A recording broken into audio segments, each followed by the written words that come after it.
नाज़रीन हिलाए समाजी जूं तव्हां खे आगाह कंदासीं। डिप्टी स्पीकर रेहाना लगारी जी सदारत हेठि सिंध असेंबली जो इजलास थियो आहे। सिंध असेंबली पाबंदी मिलियल तनसीम सां ॻाल्हियुनि खिलाफ ठहराव मंज़ूर करे वरितो आहे।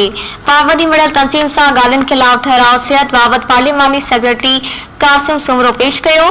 ठहराव मंज़ूर थियण खां पोइ सिंध असेंबली जो इजलास मंझंदि 2 वॻे ताईं मुलतवी कयो वियो। आगाह कयूं तव्हां खे डिप्टी स्पीकर रेहाना लगारी जी सदारत हेठि सिंध असेंबली जो इजलास थियो आहे। सिंध असेंबली पाबंदी मिलियल तनसीम सां ॻाल्हियुनि खिलाफ ठहराव मंज़ूर करे वरितो आहे।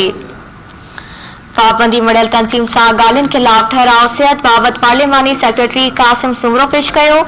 ठहराव मंज़ूर थियण खां पोइ सिंध असेंबली जो इजलास मंझंदि 2 वॻे मुलतवी कयो वियो आहे। ख़बर मां शेयर कयूं पिया। डिप्टी स्पीकर रेहाना लगारी जी सदारत हेठि सिंध असेंबली जो इजलास थियो आहे। सिंध असेंबली पाबंदी मिलियल तनसीम सां ॻाल्हियुनि खिलाफ ठहराव मंज़ूर करे वरितो।